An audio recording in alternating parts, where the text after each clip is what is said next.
Dr. Hamza Ssebunya ono nga bba w'omuyimbi Rema Namakula avuddemu omwasi agamba nti enough is enough, ke kaseera okubanga addressinga some issues. Mbaniriza mwena abali ku NCK TV, mwebale kubanga mgyekuumiddeko, mwebale kutambula naffe. Katwala omukisa guno kubanga tubakulisaayo yonna gye mutambulidde olunaku olwaleero.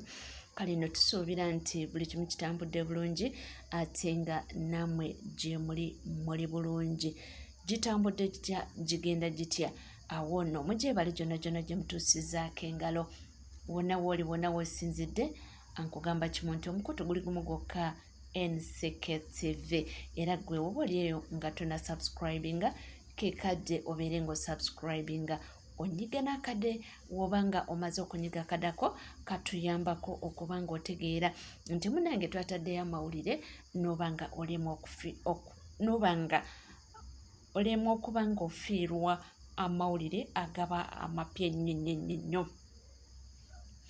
Oluvannyuma lw'omukyala Rema Namakula okuvaayo nga akangula ku ddoboozi ng'agamba bannamawulire nti mugisuusizza nnyo, buli bwe nfeesinga amawulire mumbuuza ebintu ebitakwatagana.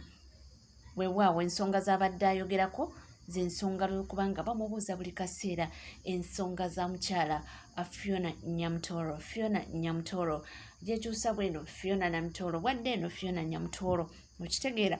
N'agamba nti enough is enough. Ensonga ezo temuddamu kubanga muzimbuuza, kubanga nnyina omwami gwe mumanyi obulungi ayitibwa Dr. Hamza Ssebunya, nti omubanga nga mulina kye mwagala okumbuuza ekikwata ku relationships, mumbuuze ebyange n'omwami wange Dr. Hamza Ssebunya. Nti ate mulemenga okuba nga mumbuuza ebya Honorable Fiona Nyamutoro ne mukulu Edirisa Musuuza, nti kubanga eyo navaayo, nti maybe nga mulina kye muwulidde ekikwata ku Amal, ekiri between me, Eddie Kenzo ne Amal, nti awo nsobola okuba nga nkyadressinga, nti naye bikwata ku Honorable Fiona Nyamutoro, nti timulekerawo okubimbuuza. Kino kijjulidde kuva nti juzi gye buvuddeko aneno we yali ku interview emu nga wali nga bagenza okuyimba Nakivubo, oluvannyuma lw'okuba nga bamubuuza ebibuuzo ebyali byetaagisa, ate ne batandika okuba nga bamubuuza Honorable Fiona Nyamutoro omumanyi, ebibuuzo ebyo tebyamusanyula, era n'atuuka n'obagamba nti bye, nti nze nkomye wano. Yabagamba good night, ndowooza mumbuuziza ebibadde mwagala okuba nga mumbuuza. Bwatyo Dr. Hamza Ssebunya naye n'avaayo kubanga addressinga ensonga zino ezimukwatako naye tayingira ebitamukwatako. Actually yakugamba nti Eddie Kenzo tamulinaako obuzibu, era si mulundi gumu nga mwabalabako wamu mu mawulire nga baali gye baali nga babojja omuziki oba yali pate, era ne tubalabako n'omulundi ogwokubiri nga bali mu katambi akamu.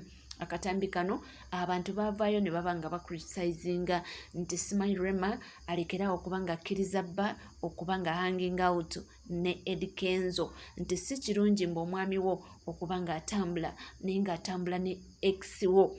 Era ebigambo bingi ebyali byayogerwa, ne tuddamu ne tubalabako baali ku pate y'emu, era nga omukulu Edirisa Musuuza aka Eddie Kenzo, the Gagamel CEO, the Big Talent CEO, era the President Uganda National Musicians Federation, nga yali ayimba nga Dr. Hamza Ssebunya nga avujjirira omusimbi. Byonna twabiraba. N'abagamba nti nze Dr. Hamza sina buzibu ne Eddie Kenzo, nti naye ebibuuzo ebimu bannange tebisaanidde, nti tebisaanidde. Mulina ebibuuzo bye mubuuza nti oba oliawo nga mwagala tukulako waya, nti byeri kituufu, ebyaliwo byaliwo, sikigaana, nti naye ebyo byaggwa. Kati tuli ku chapita ndala, mubuuze ebibuuzo ebisaanidde. Ndi mu maaso gammwe dokita, bw'oba mwagala kumbuuza ku bikwa. He's a gynecologist gwe ye dokita oyo. Ndowooza akwasaganya oluzaalo oluganye n'ogendayo ne mwebuuzaako kiki ebintu bwe bityo. gwe mulimo gwe. Gamba oyinza okumbuuza ebikwata ku ki ku mirimu gyenkola naye ate nazo tombuuliza ku mawulire. Bw'oba onyagala kuneebuuzaako omanyi osobola okukikwasaganya n'onsanga ine private way n'onyeebuzaako naye ate nti kisuuse. Ate bwamubuuziza ku kintu ky'emitimbagano nti ye owulira otya waliwo ebintu ebigenda ne biba nga biyitingana ku mitimbagano nti naddala aba bagamba nti mwekoza nnyo nti muleeta bedroom affairs ku stage nti biba bikuyisa bitya ng'olaba abaana bakusalako omugambo ku mitimbagano n'abagamba nti kyemubadde temumanyi nti nze Ssebunya sina mutimbagano wonna kwendi. Siri ku Facebook, siri ku Instagram, siri ku Twitter oba X. Nti nze omutimbagano gwendiko ndi ku WhatsApp kyokka. Nti ovuwiki WhatsApp nina enamba yange njiwa abo abantu mikwano gyange bemanyi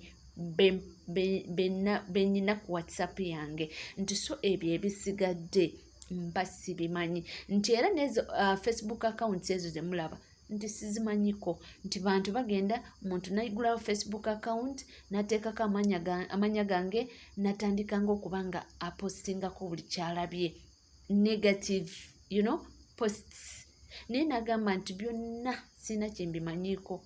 Nti abantu baba bagala likes, baba bagala na kubuildinga accounts zaabwe. Nti baba nasangako nti okusange nti eno account ya Dr. Hamza kiyanguyira abantu okugifollowinga n'ogilikinga. But in actual sense sina Facebook account, sina Twitter account, sina Instagram account. Nti byonna sina. Nti era byonna byosangako nga biriko nti biri mu mannya gange bambi si byange. Nga era mujjukira mu makatikati awo Rema yali akafumbirwa wa Hamza. Era waliwo Facebook account ya postinganga ebintu ku Eddie Kenzo nga biri era abantu ne batuuka okugamba nti nedda nti ono si doctor nti wandibaawo omuntu nga ampasonatinga kweyita kyatali nga yagala just kwerimbika mu maanyi ago. Era bwekyo ate we bamujjukirako okwera mukyala Rema Namakula yavayo nakiralifying ensonga eyo n'abagamba nti mu butuufu nze omwami wange tali ku Facebook, mwami wange tali ku Twitter, mwami wange tali ku Instagram. Nti ezo accounts zonna zemulaba ku Facebook ne negative energy gye bateekako nti bambi oyo si mwami wange era talina kyabimanyiko. So era naye avuddeyo n'abanga aclarifyinga mu maaso g'abannamawulire nti byonna ebyo tabiina. Era obubaka bwonna bw'osangako nga buli mu mannya ge ga Dr. Hamza ku Facebook nti siwebye. Nti ndowooza n'ebifaananyi baddira akaunti ya mukyala Rema Namakula ebifaananyi byaba postinze ne baba nga babiddako babiteekako oba nga womanyi nti these people are public figures. Babaddira yonna gye babasanze bannamawulire ne babafotola ebifaananyi abalina kamera zaabwe oba ku mikolo ne babafotola ebifaananyi. Kati mu kufotola ebifaananyi bino bigenda ne bisaasaana ku mitimbagano. Ng'essaawa eno olaba waliwo ebifaananyi ebirimu kubanga bitrendinga ekya Honorable Fiona Nyamutoolo ne Eddie Kenzo nga bali enambole nga bawakinga akapiira. Talina gwe bagambye si be baba postinze naye ebirimu ku trendinga. So nti baddira ebifaananyi ng'ebyo ne babissa ku accounts ezo eziri mu mannya gaabwe naddala geri mu mannya ga Dr. Hamza nti ne batandika okuba nga bateekako vakasi. Agambye nti nze ebyo tebindya era mbasibiraba era saagala kumanya kubanga siriiko nina ebyokukola bingi ebimbeeza bize. Ekikulu mukyala wange ali happy n'abaana bange, ekyo kyekikulu. Nti ebisigadde bambi mutuleke mu nsonga za mukulu Eddie Kenzo ne mukyala we nti naffe tufokasinga ku byaffe mbaleke nabo babeere ku byabwe. Tuli ku NCK TV gwali mukwano gwange nkwebaza ne sekwebaza yenna okuba nga weekuumidde ku mukutu okuba nga otambula naffe okuva we twatandikidde paka essaawa eno.